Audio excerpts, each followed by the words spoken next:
Lévitique 10, 1. Les fils d'Aaron, Nadab et Abihu, prirent chacun un brasier, y mirent du feu, et posèrent du parfum dessus. Ils apportèrent devant l'Éternel du feu étranger, ce qu'il ne leur avait point ordonné. 2. Alors le feu sortit de devant l'Éternel, et les consuma, ils moururent devant l'Éternel. 3. Moïse dit à Aaron, c'est ce que l'Éternel a déclaré, lorsqu'il a dit, je serai sanctifié par ceux qui s'approchent de moi, et je serai glorifié en présence de tout le peuple. Aaron garda le silence. 4. Et Moïse appela Michaël et Eltsaphen, fils d'Uziel, oncle d'Aaron, et il leur dit, approchez-vous, emportez vos frères loin du sanctuaire, hors du camp. 5. Ils s'approchèrent, et ils les emportèrent dans leurs tuniques hors du camp, comme Moïse l'avait dit.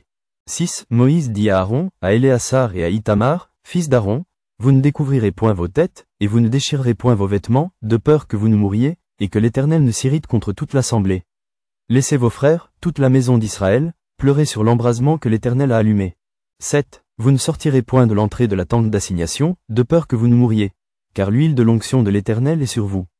Ils firent ce que Moïse avait dit. 8. L'Éternel parla à Aaron, et dit, 9. Tu ne boiras ni vin, ni boisson enivrante, toi et tes fils avec toi, lorsque vous entrerez dans la tente d'assignation, de peur que vous ne mouriez. Ce sera une loi perpétuelle parmi vos descendants. 10. Afin que vous puissiez distinguer ce qui est saint de ce qui est profane, ce qui est impur de ce qui est pur. 11. Et enseigner aux enfants d'Israël toutes les lois que l'Éternel leur a données par Moïse. 12. Moïse dit à Aaron, à Éléazar et à Ithamar, les deux fils qui restaient à Aaron, prenez ce qui reste de l'offrande parmi les sacrifices consumés par le feu devant l'Éternel, et mangez le sang levain près de l'autel, car c'est une chose très sainte. 13. Vous le mangerez dans un lieu saint. C'est ton droit et le droit de tes fils sur les offrandes consumées par le feu devant l'Éternel, car c'est là ce qui m'a été ordonné. 14. Vous mangerez aussi dans un lieu pur, toi, tes fils et tes filles avec toi, la poitrine qu'on a agitée de côté et d'autre et l'épaule qui a été présentée par élévation, car elles vous sont données, comme ton droit et le droit de tes fils, dans les sacrifices d'action de grâce des enfants d'Israël. 15. Ils apporteront, avec les graisses destinées à être consumées par le feu, l'épaule que l'on présente par élévation et la poitrine que l'on agite de côté et d'autre devant l'Éternel, elles seront pour toi et pour tes fils avec toi, par une loi perpétuelle, comme l'Éternel l'a ordonné.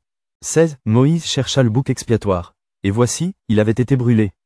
Alors il s'irrita contre Éléazar et Ithamar, les fils qui restaient à Aaron, et il dit, 17. Pourquoi n'avez-vous pas mangé la victime expiatoire dans le lieu saint?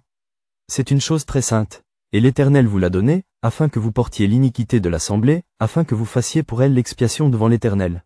18. Voici, le sang de la victime n'a point été porté dans l'intérieur du sanctuaire. Vous deviez la manger dans le sanctuaire, comme cela m'avait été ordonné.